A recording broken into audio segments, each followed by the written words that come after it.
Portuguese capital, Lisbon, lies on the western Iberia Peninsula, where the Tagus River meets the Atlantic Ocean. Settled almost 3,000 years ago, the city predates Rome, Paris, and London by centuries and possesses an epic narrative to match.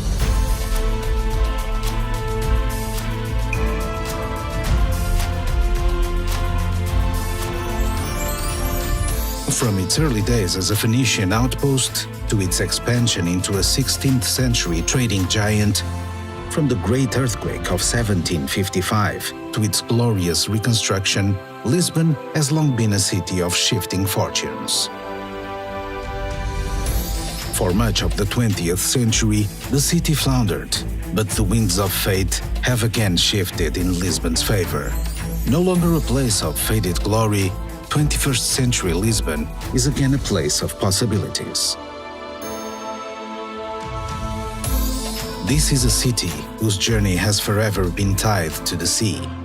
So it's not surprising that many of her most important landmarks can be found along the waterfront. Rising from the banks of the Tagus River, the fortified elegance of the Torre de Belém stands as a reminder of Portuguese prestige and power in days of old. Just upriver rises the Monument of the Discoveries, which celebrates the nation's most revered seafarers, such as Prince Henry the Navigator, Vasco da Gama, and Ferdinand Magellan. Climb to the rooftop and look down upon the Mapa Mundi below, which charts the routes and discoveries of Portugal's intrepid mariners. Nearby, continue your voyage into Lisbon's seafaring past at the Jerónimos Monastery. Vasco da Gama spent his last night in prayer on this site before departing on his epic voyage to the Orient in 1497. The vast monastery that stands today was funded by the incredible wealth that da Gama's spice route brought to the city. This vast monastery complex is also home to the city's Maritime Museum, which preserves relics from Portugal's golden age of sail.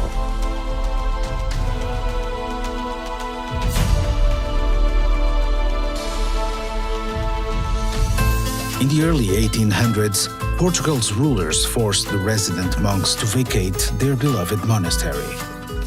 Destitute, the monks sold a prized possession, their secret egg tart recipe. 5 generations later, the neighboring Belém patisserie serves over 20,000 pastéis de nata to sweet-toothed devotees each day. And the recipe remains a guarded secret to this day. Once you've stocked up to the world's finest pastel de nata, set sail to the newest horizon in creativity at the Museum of Art, Architecture and Technology.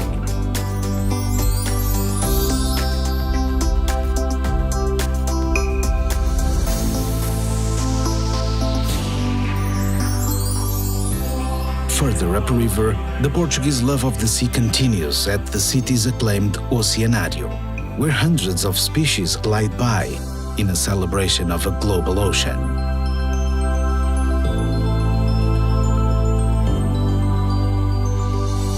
From here, climb aboard the cable car and glide upriver again for bird's eye views of the city and the 11-mile-long Ponte Vasco da Gama, the longest bridge in Europe. The waterfront is also where you'll find the city's grand gateway, Praça do Comércio. This great square in the center of the Baixa district was once the home of the royal palace, until 1755, when a natural disaster changed Lisbon and Europe forever. At the Lisbon Story Center, feel the devastating tremors of that 6-minute earthquake and the terror of the tsunami and 5-day firestorm that followed. The earthquake obliterated 85% of the city. But with calamity came opportunity.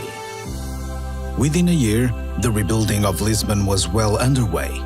Wide avenues replaced the medieval rabbit warrens of old, and a new style of elegant, earthquake-resistant architecture was born, Pombalin.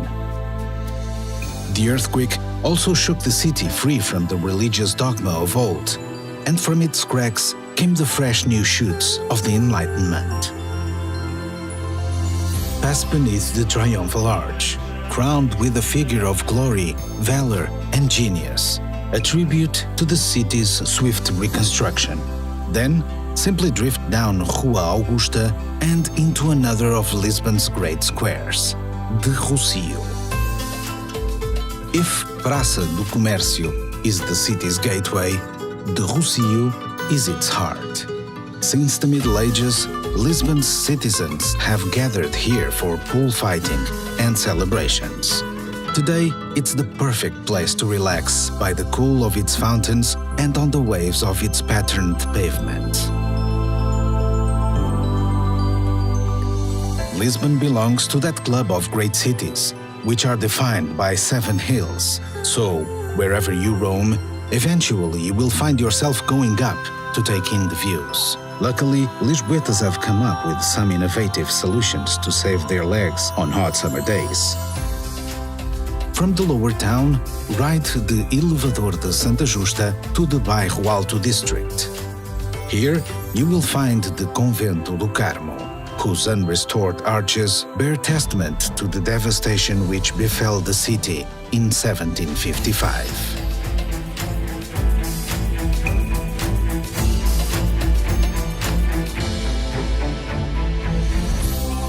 Climb aboard Tram 28, which passes some of the city's most iconic sites. Then, from Portas do Sol, make the climb to Castle of St. George. From high on the battlements of this 11th century Moorish citadel, the red-tiled roofs of Lisbon spread out before you, stepping down to the lower town and the blue Tagus beyond.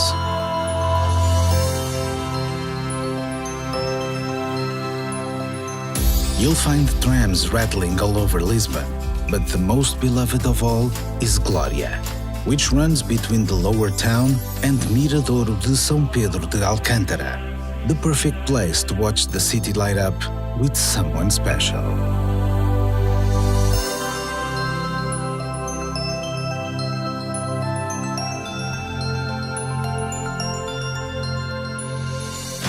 Although the great earthquake reduced much of Lisbon to rubble and ash, the ancient suburb of Alfama was spared.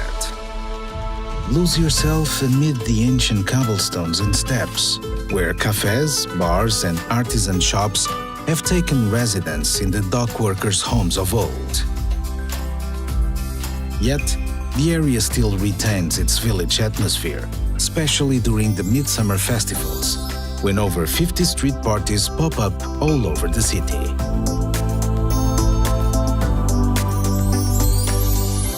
The Alfama is home to the Romanesque towers of Lisbon's cathedral, whose walls date back to the Second Crusade, when the city was liberated from the Moors.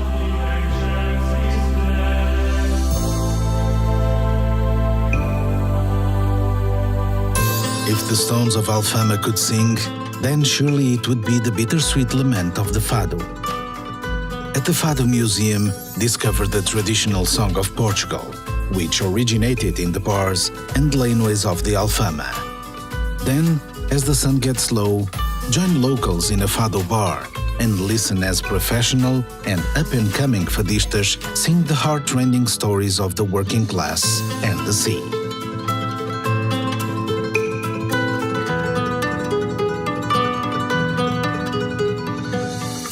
Lisbon's walls may not sing, but the tiles which adorn them possess a music of their own. First introduced by the Arabs, over the centuries the Portuguese have made the art of azulejo their own. Housed in a former convent, the National Azulejo Museum celebrates the evolution of Portugal's tilecraft across the centuries, from the biblical tales of old to the new frontiers of tile design.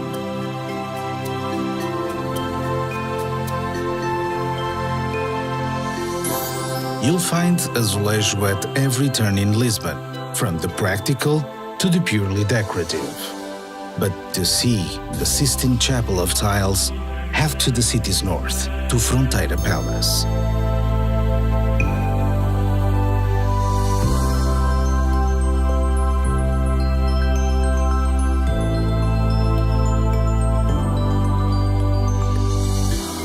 Just to the east, at the Calouste Gulbenkian Museum, you'll find another of the world's great collections. The museum's 6,000 art treasures represent a lifetime of acquisitions by the oil magnate Gulbenkian. Lisbon's love of creativity isn't just confined to her galleries. You'll find it amid urban renewal projects like the LX Factory, which has breathed new life into the city's fabric factories, which fell silent long ago.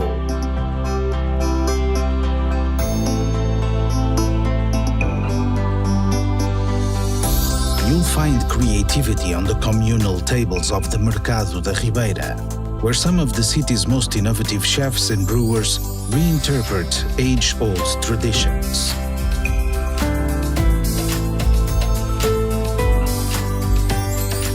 Lisbon has always been a city of discovery, so when you're ready to explore a little further afield, you'll find no end of adventure.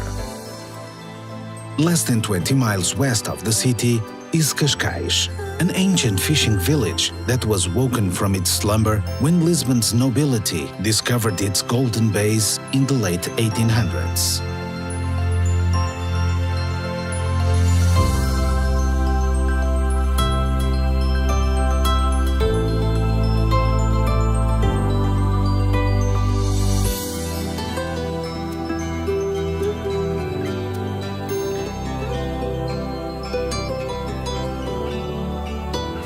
Another playground for Portugal's monarchs was Sintra, the home of the Summer Palace.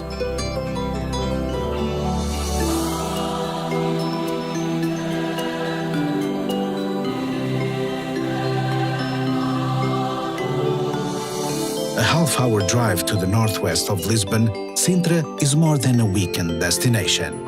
It's a journey into a fairy tale. Hans Christian Andersen fell under Sintra's spell, returning time and time again, calling it the most beautiful place in Portugal.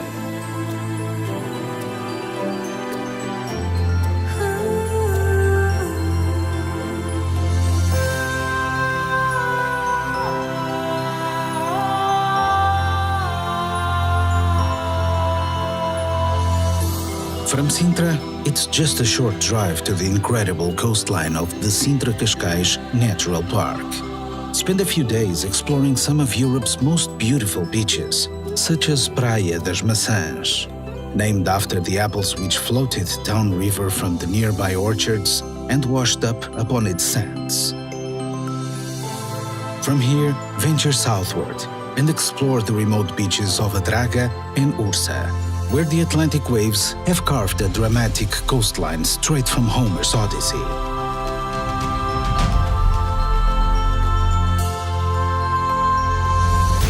At Cape Roca, stand upon the cliff top, which until the 14th century was considered the end of the world. Here, on the westernmost point in mainland Europe, 400 feet above the pounding Atlantic, it's easy to understand how Lisbon's seafarers were drawn to see what lay over those far horizons. Yet, no matter what wonders they saw, what riches they found, they always yearned to return to their city, Lisbon, the Queen of the Sea.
As a professional kite surfer, I am always finding new ways to motivate myself and master my craft.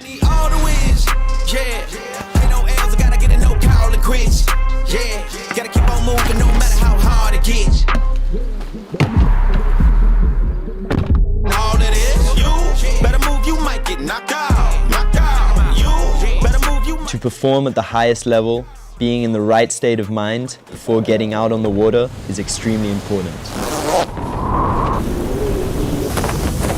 In my own headspace and fully focused.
I don't really care how people perceive me.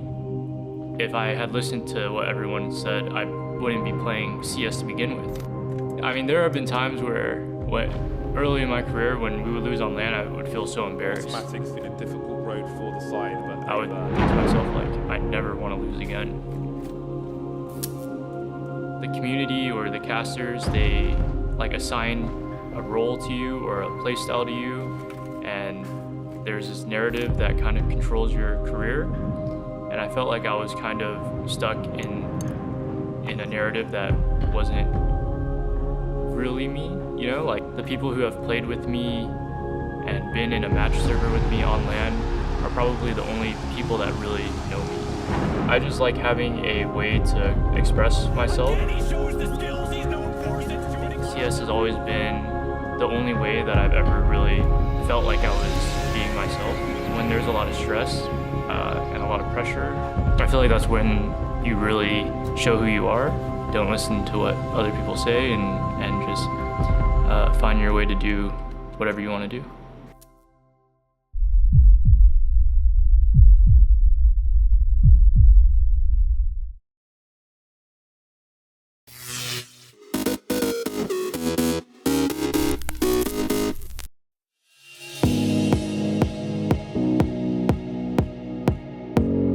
Everyone at Jaguar Land Rover is massively proud to be a platinum partner for the Queen's Jubilee pageant. Well, we've had this incredible relationship with the royal family, holding royal warrants, and we've got this amazing collection of both early Land Rovers, including the very first Land Rover unveiled at the 1948 Amsterdam show. We've got two of the Queen's beloved Land Rover Defenders, selection of cars from the Bond films, amazing fleet of classic Jaguars. We're delighted to announce that we're gifting a brand new Defender 130 to Her Majesty the Queen to commemorate her 70 years of tireless service to the British people. And this is going straight to the British Red Cross to be used in disaster zones around the world and around the UK as required. Well, the donation of the Defender is absolutely huge, and it represents everything about the partnership over the last 65 or so years with Land Rover, but also it comes at that time with the Jubilee that says so much about our relationship with the Queen, who has been our patron since she ascended to the throne in 1952. Land Rover has supported the British Red Cross in supplying us with over 167 Land Rovers to support with the global pandemic of COVID-19. This has helped us reach people in rural communities and also people that have been affected by the virus itself. Well, everyone at Jaguar Land Rover is just so proud to be associated with such a historic event with over 5,000 artists and performers. We've got this incredible fleet of cars, and if you look really closely, you might see some really familiar faces behind the wheel.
New Bethesda is like the spiritual home of free thinkers.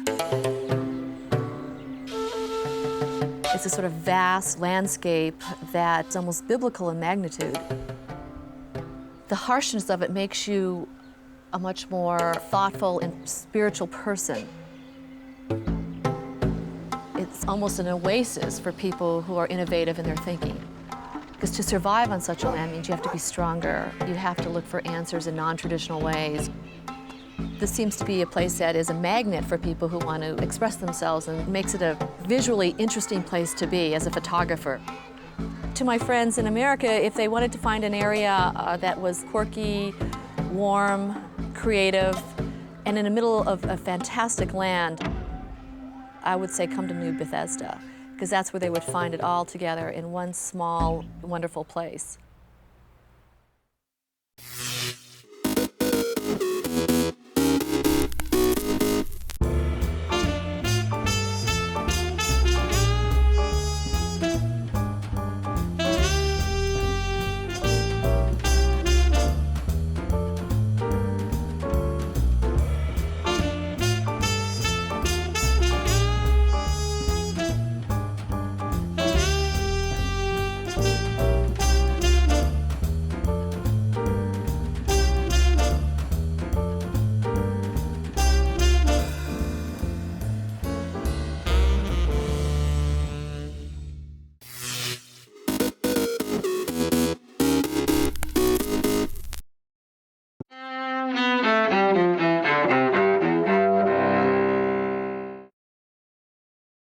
December 29th, 1916.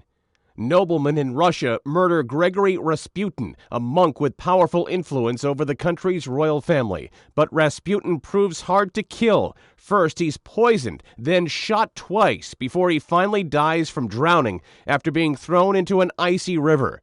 The Russian Revolution topples the monarchy the following year. 1890.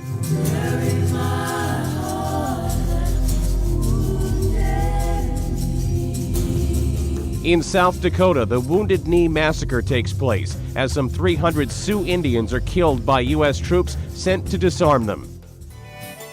1845. There's a yellow rose in Texas that I am going to see. Texas, a former Mexican territory turned independent republic, joins the United States as the 28th state. The dispute between the U.S. and Mexico over Texas leads to war the following year. 1989. In what's then known as Czechoslovakia, a sign that the Iron Curtain of the Cold War is crumbling in Eastern Europe. Dissident playwright Václav Havel is elected his country's president, the first non-communist to attain that post in more than 4 decades. And 1851, the first American Young Men's Christian Association, the YMCA, is organized in Boston. Today in history, December 29th. Ed Donahue, The Associated Press.